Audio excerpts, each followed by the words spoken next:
तो देखो फिर से आज शुरू करते हैं फिर से नया वीडियो में। आपको बिहार बोर्ड का जो एमबीटी गाइड है 2025 का मैथमेटिक्स, जिसमें बहुपद है। इससे पहले जो वीडियो में हम लोग एरिथमेटिक यानी अंकगणित का सभी ऑब्जेक्टिव हम लोग पढ़ लिए थे। आज एमबीटी का जो बहुपद है ना, जो बहुपद का जो मेन बेसिक है, जो हम पहले आपको बता देता हूँ, इससे आपको ऑब्जेक्टिव पढ़ने में कोई दिक्कत नहीं होगा। तो पहला इसमें है जो बहुपद। तो बहुपद क्या होता है? जिसमें आपको बहुत पद होता है, यानी इसमें जो दिया आपको दिया है बहुपद। तो बहुपद मतलब होता है जिसमें एक से अधिक पद हो, उसी को बहुपद कहते हैं। इसमें जो आपको इस बहुपद का प्रकार भी होता है कि बहुपद दो प्रकार का होता है, एक घात के आधार पर, एक होता है पद के आधार पर। तो घात के आधार पर बहुत प्रकार, एक घाती, द्विघाती, त्रिघाती होता है, और पद के आधार पर होता है एक पद द्विपदी। तो वो आपको इतना बेसिक नहीं होता है। इसमें जो मेन चीज आपको ऑब्जेक्टिव में हेल्प मिलेगा वो अब हमको लिख दिए हैं कि इससे आपको कोई दिक्कत न हो। तो पहले इसमें है पहचान कि बहुपद की पहचान क्या है। तो कुछ नहीं, जिसमें जो जितने भी इसमें समीकरण आएगा उसमें जो चर की घात हम आपको देखना है पूर्ण संख्या है कि नहीं। तब बहुपद की जो पहचान होती है यानी घात पूर्ण संख्या होनी चाहिए। तो किसकी घात होनी चाहिए? तो जो चर होगा ना, चाहे एक्स वाई हो चाहे ए बी कोई भी हो, उसका जो पावर होगा ना पूर्ण संख्या। तो पूर्ण संख्या शुरू कहाँ से? 0 से 0 1 2 3 4 5, इसमें माइनस और बट्टा में नहीं होना चाहिए। तो ये हमारा बहुपद की पहचान होती है। उसके बाद इसमें आता है कि कुछ जो महत्वपूर्ण है रैखिक बहुपद। तो रैखिक बहुपद मतलब होता है जिस बहुपद का घात क्या हो, एक हो।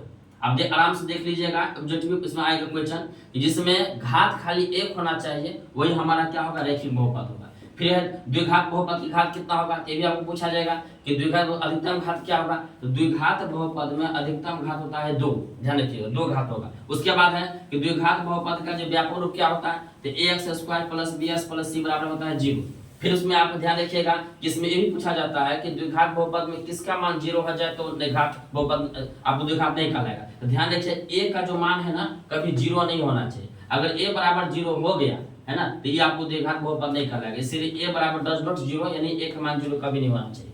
उसके बाद आए कि द्विघात बहुपद में दो शून्यक होते हैं यानी अल्फा और बीटा, जिसका क्या कार्य है? यानी द्विघात बहुपद में दो शून्यक होते हैं अल्फा और बीटा। इसमें देखिए इसका जो व्यापक रूप है ax² + bs + c बराबर 0 है। तो यहाँ से दो सूत्र आता है, अल्फा + बीटा माइनस b बटा a होता है अल्फा × बीटा c। ये महत्वपूर्ण सूत्र है कि इसी सूत्र से आपका बहुपद का अधिकतर सवाल बनेगा, यानी अल्फा + बीटा माइनस b बटा a alpha × beta c by a। आगे होता क्या है? तो माइनस b बाई जो है ना, इसमें देखो ये जो व्यापक रूप है इसमें जो ax² + bs + c बराबर 0 है। तो यहाँ देखते हैं x² गुणांक a है, x का गुणांक क्या है? b है, और c अचर पद है। तो यहाँ जो माइनस b बाई a है, तो माइनस b क्या लिख दिए यहाँ पे कि x का गुणांक है, x गुणांक है b, और ये जो है x² गुणांक क्या है? हमारा a है। अल्फा × c बाई जो a है, तो c हमारा अचर पद हो गया और a हो गया x गुणांक। यानी जहां इसमें जो a है, b है और c है, इसके जो कोई अंक होगा, संख्या होगा, इससे सब जहां b है वहां अंक आ जाएगा, a है वहां अंक आ जाएगा। तो आपको एक फार्मूला याद रखना है जिससे आपको जो में हेल्प मिले।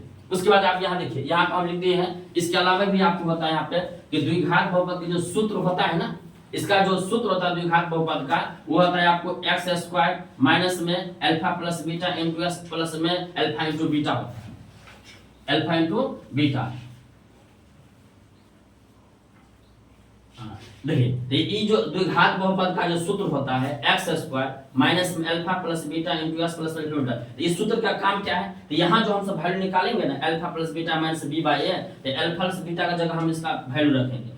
ये जो होता है अल्फा × बीटा, तो जहाँ अल्फा × बीटा का मान c बाई आएगा ना, इसी मान को यहाँ पर रखेंगे तो एक द्विघात बहुपद बन जाएगा, जो एक समीकरण रूप में आ जाएगा। ताकि ध्यान रखना ये भी सूत्र है द्विघात बहुपद के लिए, ये सूत्र और ये जो सूत्र है मेन आप याद रखना। उसके बाद इसमें अलावा आता है त्रिघाती बहुपद भी आता है। तो त्रिघाती बहुपद इसमें नाम है त्रिघाती, त्रिघाती माने 3 घात होना चाहिए। तो त्रिघाती बहुपद का जो व्यापक रूप होता है ax³ + bx² + d बराबर 0 होता है। उसमें आप त्रिघाती बहुपद में 3 शून्य होता है, अल्फा बीटा और गामा। ध्यान रखिए इसमें अल्फा बीटा और गामा आता है। इसमें जो 3 को सूत्र होता है कि अल्फा + बीटा + गामा, जिस तरह से यहाँ द्विघात बहुपद का अल्फा + बीटा अल्फा × बीटा होता है, उसी प्रकार से ये अल्फा + बीटा + गामा बराबर माइनस b बाई a होता है। Alpha beta + beta gamma plus में गामा बराबर c बाई a होता है।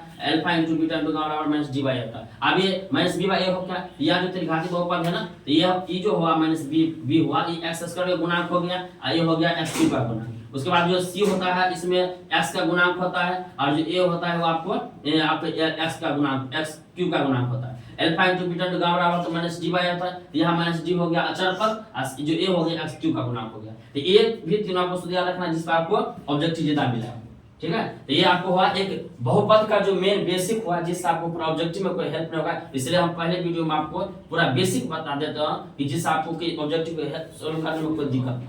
ओके, उतार दीजिए।